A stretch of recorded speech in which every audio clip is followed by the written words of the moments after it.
Kali ini tugas yang diberikan adalah untuk membuat program sorting yang hanya dapat bekerja pada range tertentu, yaitu dengan memberi masukan A dan B sebagai batas range. Kemudian jika data berada di luar range, maka tidak ikut tersorting dalam tampilan outputnya. Kemudian data yang tidak tersorting tersebut dimunculkan dalam array yang tersendiri. Langsung saja kita ke programnya. Kali ini seperti biasanya menggunakan header, input IOStream, kemudian using namespace std untuk function menampilkan data. Kami membuat void tampilkan di mana ada integer array, kemudian integer size, integer ATS ini untuk nantinya batas atasnya, dan integer BWH untuk batas bawah. Kemudian untuk menampilkan data yang sudah diurutkan dalam range, yaitu cout data setelah diurutkan, di mana yang nanti akan ditampilkan adalah data yang berada di dalam range. Kami menggunakan perulangan for, di mana integer i sama dengan 1, kemudian i kurang dari sama dengan size, yaitu jumlah semua datanya. Kemudian i plus plus besar dari nilai bawahnya, maka akan ditampilkan array untuk data yang masuk dalam range. Kemudian untuk menampilkan data di luar range, maka cout data di luar range. Kemudian kami menggunakan perulangan for untuk integer i sama dengan 1, i kurang dari sama dengan size, i plus plus, di mana jika array i lebih besar dari ATS, maka akan muncul data array yang di luar dari range tersebut. Kemudian jika nilai yang ada di dalam array kurang dari batas bawah, juga akan ditampilkan data yang ada dalam array tersebut.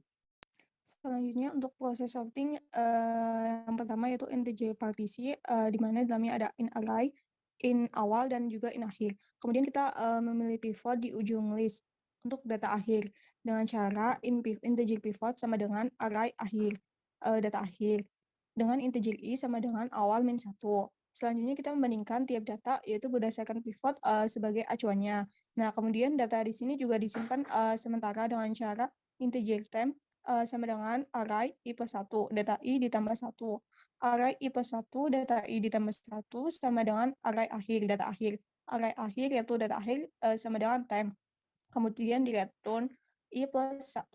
Selanjutnya itu function rekursif, yaitu kita menggunakan void quick ditambah function quick in array menggunakan integer array, in awal, dan juga in akhir. P min 1. Lalu quick array P plus 1 akhir. Baik, selanjutnya yaitu fungsi utama.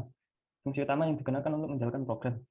Yang pertama yaitu deklarasi, yaitu integer size, integer array size, integer ATS, lalu BWH. Selanjutnya perintah input data, seperti program mengurutkan angka menggunakan quicksort, lalu memasukkan banyak data, lalu dimasukkan ke variabel size. Lalu batas bawah untuk memasukkan variabel BWH. Lalu batas atas untuk variabel ATS. Selanjutnya array untuk menyimpan data, menggunakan for integer i sama dengan 1, i kurang dari sama dengan size, i plus plus, lalu input data pada array, lalu memasukkan nilai ke i, array i. Selanjutnya output program sebelum tersorting, itu data sebelum diurutkan, menggunakan perulangan for, selanjutnya menjalankan fungsi rekursif di atas, menggunakan quick array 1 size, output setelah tersorting, lalu menjalankan fungsi untuk mengirimkan data, tampilkan array size ATS BWH, lalu return 0. Selanjutnya adalah hasil programnya. Jumlah datanya yaitu 4, kemudian batas bawahnya 2, batas atasnya 7. Lalu masukkan nilai ke 1, kita masukkan 5, data nilai kedua 3, nilai ketiga 1, nilai keempat 9. Kemudian akan diproses sehingga outputnya seperti ini.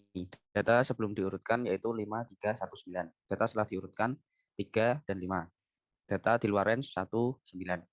Ini menunjukkan bahwa data yang tidak berada dalam range akan terpisah dengan data yang ada di dalam range yang telah diurutkan.